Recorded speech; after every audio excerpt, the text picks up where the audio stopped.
السلام علیکم ورحمۃ اللہ وبرکاتہ۔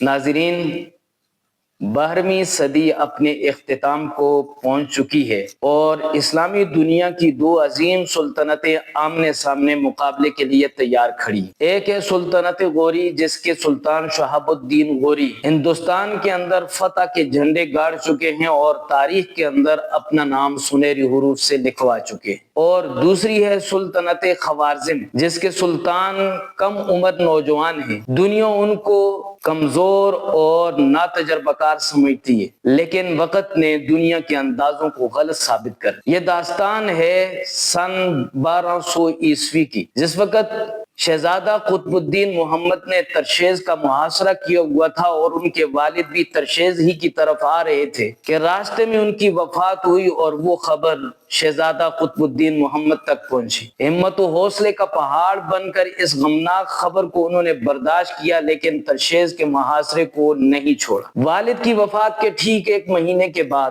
اہل ترشیز نے صلح کا پیغام بھیجا تو شہزادہ قطب الدین محمد نے اپنی مرضی کی شرائط کے ساتھ صلح کیا اور فوراً ہی دارالحکومت اور گنج روانہ ہو گئے۔ قطب الدین کے بجائے اپنے والد علاء الدین کا لقب اختیار کر کے سلطنت خوارزم کے پائے تخت پر بیٹھ گئے۔ دیگر سلطنتیں کم عمر ہونے کی وجہ سے انہیں ناتجربہ کار سمجھتی تھی، کمزور سمجھتی تھی۔ چنانچہ پڑوس میں غوری سلطنت کے سلطان غیاث الدین نے یہی سوچ کر ان پر حملہ کر دیا۔ سلطنت خوارزم کے کئی علاقے مثلاً نسا، مرو، سرخس غیاث الدین نے اپنے قبضے میں لے لیے، پھر دوسرا حملہ کر کے مزید علاقوں کو قبضے میں کر لیا اور سلطنت غوری کا حصہ بنا لیا۔ سلطان علاء الدین محمد بہادر جنگجو، صبر و تحمل والے اور ذہین سلطان تھے۔ انہوں نے غیاث الدین کی طرف خط لکھا کہ میں تو یہ سوچتا تھا کہ میرے والد کی وفات کے بعد اگر ترکان خطا،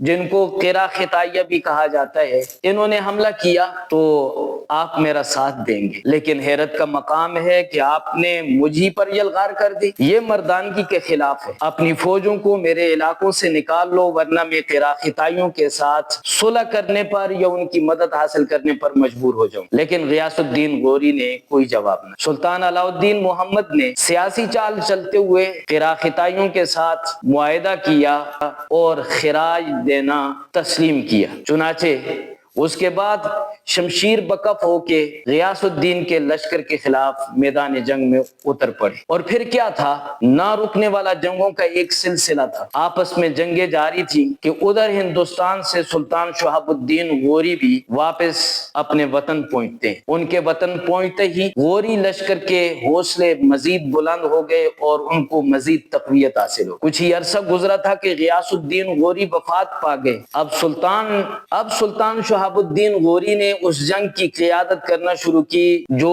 ان کے بھائی نے اقتدار کی لالچ میں شروع کی تھی۔ انہوں نے فیصلہ کیا کہ اب ایک فیصلہ کن جنگ ہوگی۔ لشکر تیار کیے گئے جس کے اندر 100 سے زائد ہاتھیوں کو بھی شامل کیا گیا۔ لشکر کو لے کر شہاب الدین غوری سلطنت خوارزم کے دارالحکومت کے قریب ایک وادی کے اندر پڑاؤ ڈال دیتے۔ خوارزمی فوج شہر بند ہو جاتی ہے اور سلطان علاء الدین محمد کی ایک چال بڑی ہی کامیاب ہو جاتی۔ علاء الدین محمد نے اپنی فوج کو حکم دیا کہ دریائے جوہون سے نکلنے والی وہ نہر جس کے کنارے پر غوری لشکر موجود ہے، اس کے بند کو توڑ دیا جائے۔ بند توڑا گیا اور وہ وادی جس کے اندر غوری لشکر نے پڑاؤ ڈالا ہوا تھا وہ ایک بڑی جھیل کی صورت اختیار کر۔ اب کیا تھا، اب غوری لشکر کو پانی نگل رہا تھا، لشکر پھنس کے رہ گیا۔ اس لشکر کو اس پانی سے نکلنے کے لیے لگ بھگ 40 دن لگ گئے۔ ادھر سلطان علاء الدین محمد نے بڑی ہوشیاری اور چلاکی کے ساتھ اپنے گوریلا دستے تیار کیے اور ان کو حکم دیا غوری لشکر پر حملے جاری رکھے جائیں۔ ادھر قرا خطائیوں نے بھی چھاپا مار دستے بھیج کر غوری افواج کا قتل شروع کر دیا۔ غوری فوج جو سلطنت خوارزم پر یلغار کرنے کے لیے آئی تھی، سلطان شہاب الدین نے اسے حکم دیا کہ واپس اپنے وطن جائے۔ لیکن کیا تھا کہ زیادہ فوج علاء الدین غوری اور قرا خطائیوں کے حملوں کا نشانہ بن گئی اور نصف سے بھی بہت کم فوج واپس سلطنت غوری میں پہنچ سکی۔ 1206 میں سلطان شہاب الدین غوری نے فیصلہ کیا کہ وہ ہندوستان کے خلاف پھر سے مہم کا آغاز کریں۔ اپنے لشکر کو لے کے نکلتے ہیں۔ 1 سال کے بعد دریائے جہلم کے کنارے پر آرام کر رہے ہوتے ہیں کہ حسن بن صبا کا کوئی فدائی آتا ہے اور خنجر کے وار سے ان کو شہید کر دیتا۔ یہ صرف ایک جرنیل سلطان کی ہی موت نہیں تھی، یہ سلطنت غوری کے زوال کا آغاز تھا۔ سلطنت غوری ان کی شہادت کے بعد کمزور ہونا شروع ہو جاتی ہے اور موقع کا فائدہ اٹھاتے ہوئے سلطان علاء الدین محمد سلطنت غوری پر یرغمال کر دیتے ہیں اور